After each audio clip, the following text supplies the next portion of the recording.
Hello dear learners, कैसे हैं आप लोग। उम्मीद करता हूं आप लोग बहुत बहुत अच्छे होंगे। आज की क्लास में जो हमें सीखना है वो है कॉस्टिव वर्ब हेल्प। पिछले जो वीडियोस हैं उनमें हमने make, get, have causative verb को सीखा। उसके बाद let as a causative verb, as a main verb उसको देखा कि लेट इंपरेटिव सेंटेंस में भी यूज होता है, एज अ कॉस्टिव यूज होता है। Today we have to learn about the causative verb help. तो बात करते हैं, सबसे पहले help as a causative verb हमको सीखना है। अब एक बात बताइएगा आप हमको कि हेल्प का मतलब होता ही क्या है। तो सबको मालूम होगा हेल्प का मतलब होता है टू हेल्प समवन, मतलब मदद करना किसी की। लेकिन एज अ कॉस्टिव वर्ब इसका हिंदी मीनिंग होता है to assist someone, to help someone, to do something. सबसे पहले हेल्प का मतलब समझिए। हेल्प का मतलब होता है टू असिस्ट समवन। असिस्ट का मतलब भी होता है हेल्प करना। जैसे असिस्ट से नहीं बनता है assistant, he is my assistant, ठीक है। तो टू असिस्ट समवन यानी किसी की मदद करना, टू डू समथिंग कोई काम करने में। यानी एज अ कॉस्टिव वर्ब इसका हिंदी मीनिंग क्या होगा? किसी को कोई काम करने में मदद करना, to help someone to do something, ठीक है। दूसरा पॉइंट इसके बारे में क्या लिखा हुआ है कि हेल्प को हम सेमी कॉस्टिव बोलते हैं, प्योर कॉस्टिव नहीं बोलते हैं। ये कंप्लीटली एक कॉस्टिव वर्ब नहीं है, ये है सेमी कॉस्टिव या वीक कॉस्टिव। अब सेमी या वीक क्यों बोलते हैं उसका भी कारण है। चलिए सबसे पहले स्ट्रक्चर की बात करते हैं। तो वही बेसिक सा स्ट्रक्चर है जो इन सब का स्ट्रक्चर था कि सब्जेक्ट लिखो और यहाँ पे जो भी कॉस्टिव वर्ब है उसको लिख दो। मेक, गेट, हैव, लेट या हेल्प पढ़ना हो तो हेल्प लिख दो। उसके बाद सब्जेक्ट हेल्प, हेल्प के बाद इस हेल्प वर्ब का ऑब्जेक्ट लिखेंगे। और जो भी ऑब्जेक्ट लिखेंगे वो कोई ना कोई पर्सन होगा, ध्यान रखिएगा। सब्जेक्ट लिखना है, हेल्प लिखना है, इस हेल्प वर्ब का ऑब्जेक्ट लिखना है। उसके बाद टू प्लस बी वन, यहाँ पे टू इज नॉट कंपल्सरी। इसका मतलब आप टू लिख भी सकते हैं और नहीं भी लिख सकते हैं। इसमें एक आपके लिए एक बेनिफिट है कि आपकी मर्जी टू लिखिए या मत लिखिए। और टू के बाद हमेशा क्या लिखना होता है? Base form. अगर इस वर्ब का ऑब्जेक्ट है तो आगे लिखेंगे वरना नहीं लिखेंगे। देखिएगा एक सेंटेंस लिखा हुआ है, राहुल कार धोने में मेरी मदद करता है, ठीक है जी। अब यहाँ पे help as a causative verb है। अब हम हेल्प को सेमी कॉस्टिव क्यों बोल रहे हैं उसका कारण समझिएगा। हेल्प को सेमी कॉस्टिव या वीक कॉस्टिव क्यों बोल रहे हैं, प्योर कॉस्टिव क्यों नहीं बोल रहे हैं, इसका कारण ध्यान से समझिएगा मेरे भाई। कॉस्टिव वर्ब क्या होता है? तो कॉस्टिव वर्ब में जो सेंटेंसेस होते हैं उसमें सब्जेक्ट डूअर नहीं होता है। यानी जिस सेंटेंस में सब्जेक्ट काम करता है वो टेंस या मॉडल का सेंटेंस होता है। जिसमें सब्जेक्ट काम करे नहीं, किसी और से करवाए, ठीक है जी, उसको बोलते हैं कॉस्टिव वर्ब। यानी कॉस्टिव जो सेंटेंसेस होते हैं उसमें सब्जेक्ट काम नहीं करता है, ये ध्यान रखना है। अब ये तीन जो कॉस्टिव वर्ब है, मेक, गेट और हैव, ये तीनों का हिंदी मीनिंग वही होता है, करवाना। यानी इन सेंटेंसेस में सब्जेक्ट काम नहीं करता, करवाता है किसी और से। सब्जेक्ट खुद नहीं करता, वो किसी और से काम करवाता है। जैसे मैं बाल कटवाता हूं तो मैं कोई काम नहीं कर रहा, किसी और से कोई काम करवा रहा हूं। यानी मेक, गेट और हैव वाले सेंटेंसेस में subject is not doer, subject काम नहीं करता है, करवाता है। उसके बाद अब मतलब जो भी काम होता है उस काम को होने का कॉज कौन होता है? सब्जेक्ट। अरे सब्जेक्ट ही ना करवाता है, सब्जेक्ट ना करवाए तो काम ना हो। तो सब्जेक्ट कॉज है इसलिए कॉस्टिव वर्ब। दूसरा होता है लेट। इन तीनों का हिंदी मीनिंग एक ही होता है, करवाना। अच्छा, लेट जो कॉस्टिव वर्ब है इसका मतलब होता है टू अलाउ, यानी करने देना, किसी काम को करने देना। इससे भी जो सेंटेंस हम पढ़ रहे थे उसमें भी सब्जेक्ट काम नहीं करता है। जैसे वो मुझे खेलने देता है, तो वह जो है ना वो कोई काम कर ही नहीं रहा है, वो अलाउ कर रहा है कि मैं खेलूं या ना खेलूं। मेरे खेलना और ना खेलना डिपेंड होता है उसके परमिशन पे। यानी कहने का मतलब ये है कि लेट वाले सेंटेंसेस में भी सब्जेक्ट काम नहीं करता है। जैसे वो मुझे खेलने दे रहा है तो वो कोई काम कर रहा है? नहीं, वो कोई काम नहीं कर रहा है, वो केवल अलाउ कर रहा है कि मैं खेलूं या ना खेलूं। यानी कॉस्टिव जो सेंटेंसेस होते हैं उसमें सब्जेक्ट काम नहीं करता है, इनमें भी काम नहीं करता है, लेट वाला में भी काम नहीं करता है। लेकिन हेल्प वाला जो सेंटेंस होता है वो ध्यान से देखिएगा, राहुल कार धोने में मेरी मदद करता है। अच्छा, तो सबसे पहले बनाएंगे राहुल मेरी मदद करता है, ठीक है जी। उसके बाद कार धोने में, अच्छा कार तो मैं धो रहा हूं। अच्छा, इस सेंटेंस का सब्जेक्ट कौन है? सब्जेक्ट है राहुल, यही ना है सब्जेक्ट राहुल। तो राहुल कार धोने में मेरी मदद करता है, तो मैं तो कार धो ही रहा हूं लेकिन सब्जेक्ट भी मेरी मदद कर रहा है। ये जो हेल्प से बनाते हैं सेंटेंसेस, उसमें जो सब्जेक्ट होता है ये भी काम करता है, इसलिए ये कंप्लीट कॉस्टिव नहीं है। क्योंकि कंप्लीट कॉस्टिव उसको बोलेंगे मेक, गेट, हैव और लेट, क्योंकि इन सेंटेंसेस में सब्जेक्ट काम नहीं करता है, लेकिन हेल्प वाला में जो सब्जेक्ट होता है ना वो भी काम करता है। ठीक है, ध्यान रखिएगा। और सब्जेक्ट काम कर रहा है तो ये हमको कॉस्टिव, कंप्लीट से कॉस्टिव नहीं है, क्योंकि कॉस्टिव में सब्जेक्ट काम करता ही नहीं है। यहाँ पे देखिए, राहुल कार धोने में मेरी मदद करता है, यानी मैं कार धो रहा हूं, लेकिन जो मेन सब्जेक्ट है राहुल वो भी मेरी मदद करता है, वो भी कार धोने में मेरी मदद करता है, छोटा मोटा काम करवा देता है, पाइप दे देता है, पानी मार देता है, या मदद करता है किसी भी प्रकार की। तो हमको ये कॉस्टिव वर्ब बनाना है। ठीक है जी, इस सेंटेंस को ट्रांसलेट करना है हेल्प की मदद से। तो सबसे पहले लिखेंगे सब्जेक्ट, सब्जेक्ट कौन हो गया, राहुल। उसके बाद ये जो हेल्प वर्ब है ये हमारा मेन वर्ब है। ये कैसे आएगा, तो अकॉर्डिंग टू टेंस, जैसा टेंस हो या जैसा मॉडल का सेंटेंस हो उसके अनुसार हमको ये लिखना है। तो ये राहुल कार धोने में मेरी मदद करता है, मदद करता है, ता है, ती है, सिंपल प्रेजेंट टेंस। तो राहुल, और राहुल के अनुसार हम क्या लिखेंगे, हेल्प। और सब्जेक्ट सिमिलर है तो क्या हो जाएगा, हेल्प्स। तो Rahul helps me, Rahul helps मी, यानी राहुल मेरी मदद करता है कार धोने में, टू वॉश द कार। तो राहुल हो गया, उसके बाद हेल्प भर हमने टेंस के अनुसार लिख दिया हेल्प्स, उसके बाद ऑब्जेक्ट मी लिख दिया, उसके बाद टू, उसके बाद वास। धोने में क्या, धोने में कार उसका ऑब्जेक्ट है तो लिख देंगे। अच्छा, टू यहाँ पे जो है ना ये कंपलसरी नहीं है, यानी आप टू इस लिख भी सकते हैं, नहीं भी लिख सकते हैं। अगर आप सेंटेंस को ऐसे लिखें, जैसे देखिए मैं यहाँ पे ऐसे लिखता हूं, राहुल हेल्प्स मी, टू को हमने स्किप कर दिया, wash the car. Rahul helps me to wash the car, यानी टू इज नॉट कंपलसरी। और ये दोनों सेंटेंस मेरे भाई बिल्कुल सही है। बस यही आपके लिए एक प्रॉफिटेबल डील है इसमें, कि हेल्प वाला सेंटेंस में आप टू लिखिए तब भी सही, नहीं लिखिए तब भी सही, मीनिंग में कोई चेंज नहीं होता है मेरे भाई। राहुल कार धोने में मेरी मदद करता है तो Rahul helps me, Rahul helps me to wash the car, या Rahul helps me wash the car, यानी to is not compulsory. To आप लिखें तब भी सही, नहीं लिखे तब भी सही। समझ आया कि नहीं? देखिए अब इसी को कंटिन्यूअस से बनेगी। राहुल कार धोने में मेरी मदद कर रहा है, कर रहा है, प्रेजेंट कंटिन्यूअस टेंस। तो क्या लिखेंगे, राहुल हेल्प्स, नहीं कंटिन्यूअस टेंस है तो क्या लिखेंगे, is helping. Rahul is helping me to wash the car, या Rahul is helping me, to को आप हटाकर क्या लिख सकते हैं, वॉश द कार।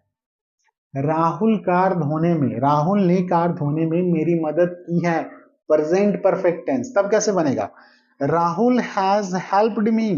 अरे यही बदलता रहेगा, जैसा जैसा टेंस आएगा वैसे ही हेल्प को हम बदलते रहेंगे। तो Rahul has helped me to wash the car, या सिर्फ टू को हटा दीजिए, वॉश द कार। तो चलिए मैं कुछ और सेंटेंसेस लिखता हूं, आप बनाइएगा हेल्प की मदद से।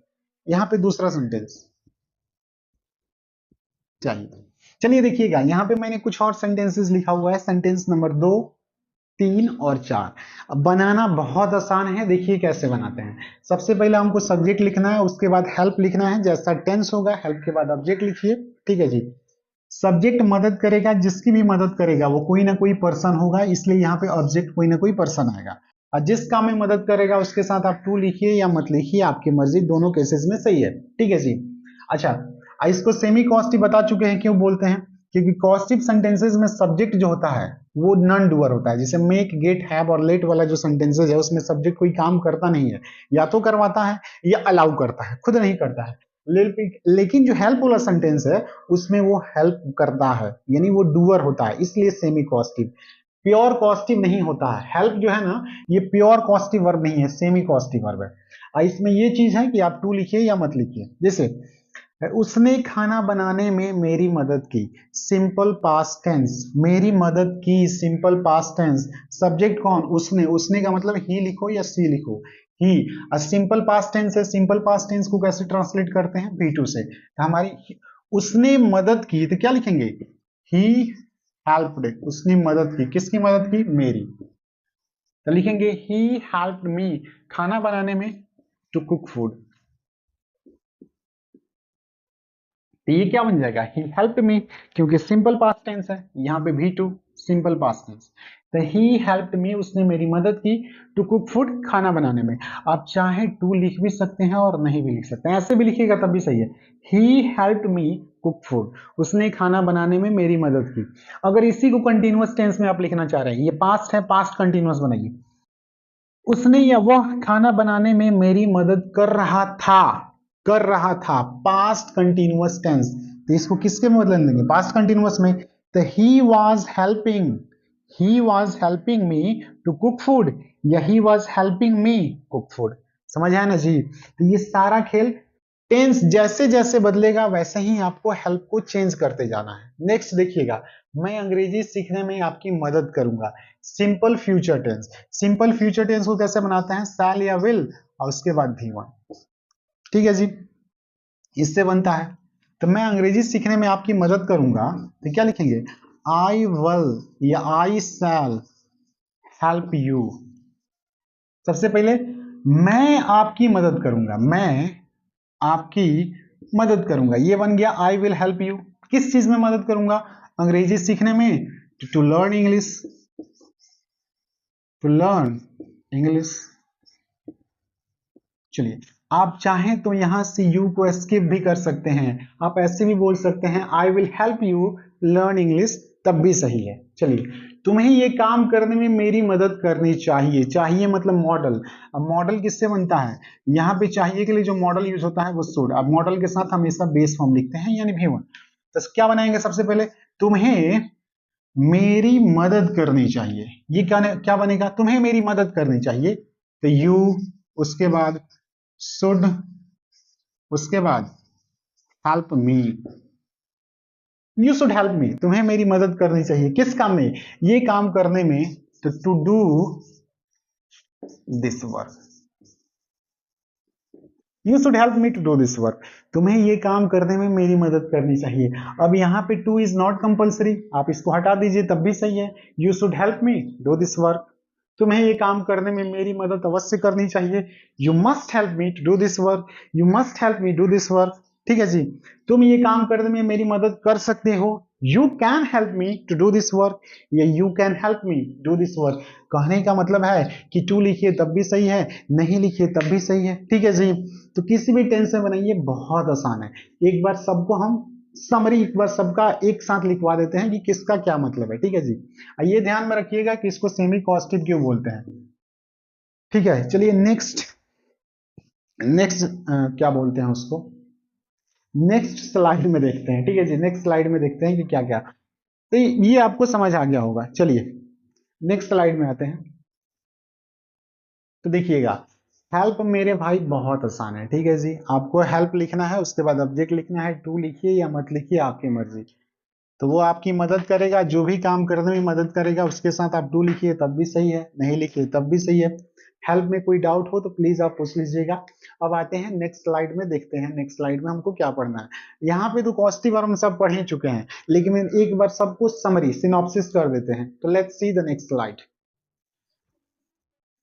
तो देखिए, इस स्लाइड में हम क्या सीखने वाले हैं, ये पांचों जो कॉस्टिव वर्ब है हम पढ़ चुके हैं, ठीक है। ये भी हम पढ़ चुके हैं कि मेक, गेट और हैव, मेक, गेट और हैव, ये तीनों का हिंदी मीनिंग होता है करवाना, किसी काम को करवाना।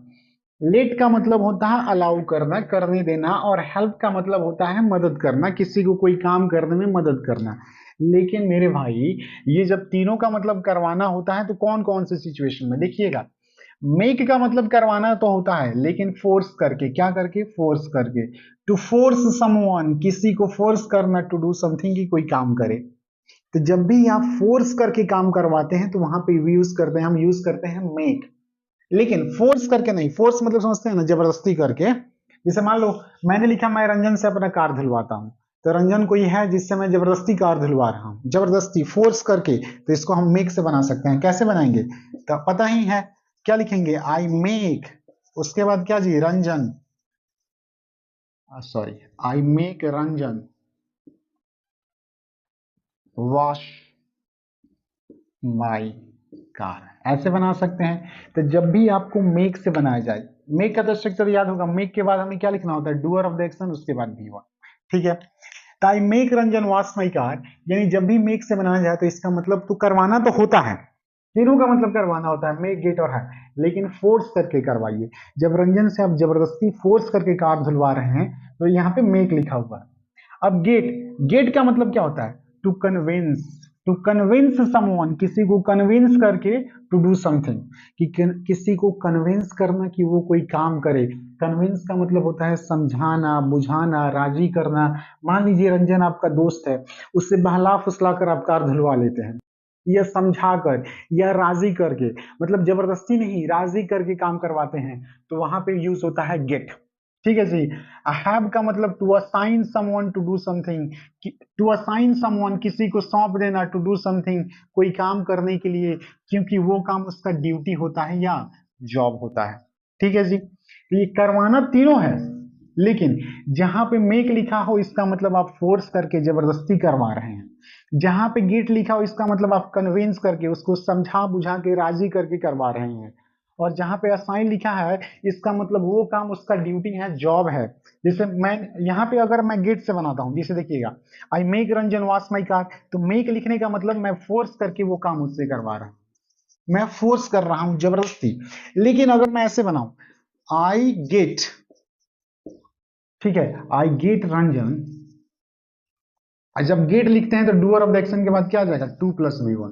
आई get Ranjan to wash my car, इसका मतलब मैं रंजन से अपना कार धुलवाता हूं, बात वही है, लेकिन जब गेट लिखिएगा तो डूअर ऑफ द एक्शन के बाद साथ 2+V1, get doer of the action 2+V1, ये आपको पता होगा। लेकिन गेट से बनाने का मतलब हो कि आप समझा बुझा रहे हैं, कन्विंस कर रहे हैं, राजी करके मना रहे हैं। ठीक है जी, जबरदस्ती नहीं करवा रहे हैं, उसको बड़े प्यार से समझा दिया आपने या राजी कर दिया, तो यहाँ पे इसका मतलब होता है आप उसने उसको कन्विंस कर दिया। ठीक है जी। लेकिन हैव का मतलब to assign someone to do something, आप हैव से भी सेंटेंस को बना सकते हैं। हैव का मतलब क्या है कि रंजन का काम है गाड़ी धोना, आपने उसको दो दिया, उसने गाड़ी धो दिया, सिंपल सा लॉजिक है। या रंजन आपके यहाँ नौकर है, ठीक है जी, तो आपने उसको गाड़ी दिया, उसने धो दिया, क्योंकि वो काम करना उसकी ड्यूटी है, जॉब है। तो जब भी जिसका कोई काम हो उससे करवाया जाए तो वहां पे हम यूज करते हैं हैव का। तो आप लिखेंगे आई हैव रंजन, हैव के साथ डूअर ऑफ द एक्शन लिखते हैं तो क्या लिखते हैं? V1, wash my car. अब हैव से बनाने का मतलब क्या होता है? हैव के बाद डूअर ऑफ द एक्शन लिखिएगा तो V1। हैव से बनाने का मतलब वो जो है ना, आपने असाइन किया है, असाइन का मतलब उसको सौंप दिया है, क्योंकि वो काम उसकी ड्यूटी है, उसका कर्तव्य है। ठीक है जी। तो मतलब अगर कोई सेंटेंस लिखा हो तो हम कैसे पहचाने कि फोर्स किया जा रहा है, कि कन्विंस करके करवाया जा रहा है, कि हैव उसकी ड्यूटी है उससे करवाया जा रहा है, तो उससे कोई मतलब नहीं है। ठीक है जी। आप जिससे भी बनाइए, मैं रंजन से अपना कार धुलवाता हूं, I make Ranjan wash my car, I get Ranjan to wash my car, I have Ranjan wash my car, किससे भी बनवाइए सब सही है, उससे कोई दिक्कत नहीं है। बस ये ध्यान में रखिएगा कि मेक गेट और हैव लिखने का अलग अलग पर्पस होता है। ठीक है जी।